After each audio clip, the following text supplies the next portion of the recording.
there's an argument that we haven't had a real president since JFK got shot. That's probably a good argument. Yeah. And there's maybe arguments that we actually didn't have real presidents prior to JFK. Right. So, well, what do you think is happening now then? Do you think that... I think you have these guys, right? So these guys that go into the CIA, they learn all about these underground groups. They have all of these different relationships all over the world, right? Weapons, weapons, drug running, weapons, all of these different, terrorist groups, crime syndicates, right? Their job is to know information about every government, all of the, separatist groups that could potentially take over and become the next government. They have all of these connections. And then they either leave the CIA, they retire, or supposedly it never occurs to any of them to make a buck. That's the real question, right? It never occurs to any of these people that there might be a great way to make a buck working with some of these people outside of Congress, the White House, all of that. That's, as it's been explained to me by pretty smart people, that's what you have. You have a rogue element of people in those agencies that have massive amounts of money. Right. And they're very well connected. And they're running weapons.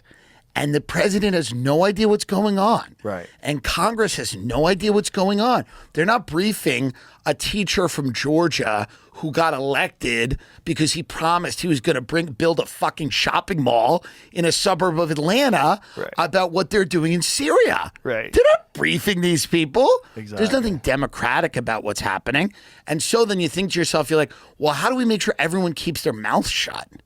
How do we make sure everyone keeps their mouth shut? Cha-ching. Then we go, not only money, but that's when we bring in Ghislaine Maxwell. That's when we bring in Jeffrey Epstein, right? That's when we bring in people who go, let's all have fun. We've got a great weekend getaway planned. And then we can all be on camera doing something that would get us thrown in jail, have people rightly disgusted and want to kill us. And the worst things ever are now on camera somewhere. Those tapes are somewhere.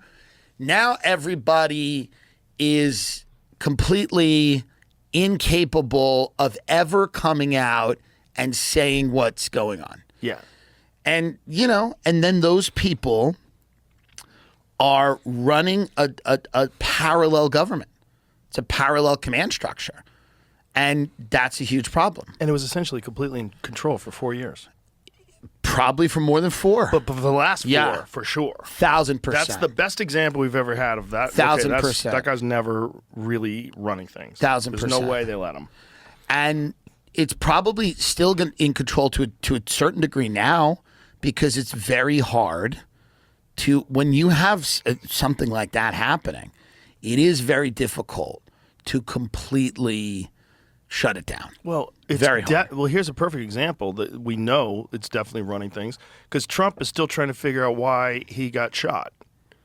Like, he was like, I want more information. Yeah. Like there's no information There's coming not to him There's about... not going to be information. Yeah. Well, there's not going to be information. That's a crazy story. That Well, also story, there's... You should try to connect, like if it's not America that did it, if it's not us, it's not intelligence agencies that did it, then it means a foreign government that hijacked this kid's brain and got him to climb on top of that roof. Like somebody tried to get someone to assassinate a guy who's running for president, and no one seems to be interested in finding who that person or that group who influenced this kid is. So many of these ex-intelligence chiefs pop up all over the world. They pop up in Dubai. They pop up on MSNBC. They like to travel.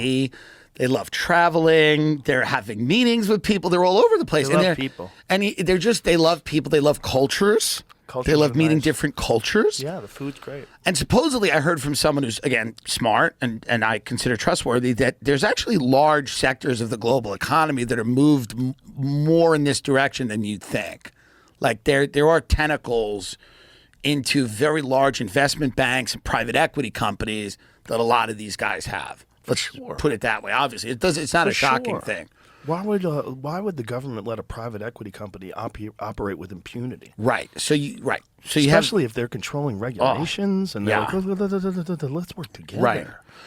There doesn't seem to be a good answer to any of this. That becomes the real issue.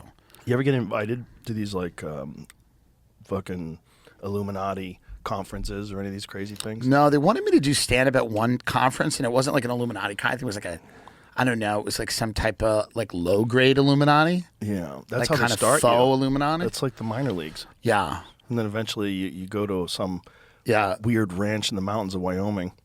Well, that sounds nice. Maybe. It actually does sound nice. Maybe. No, I think that like it does seem weird that a lot of once you get to a certain level, people take an interest in you that never were interested. Mm-hmm. You know? Oh, For yeah. sure. For sure. Yeah. People are interested. Welcome to my world. Yeah.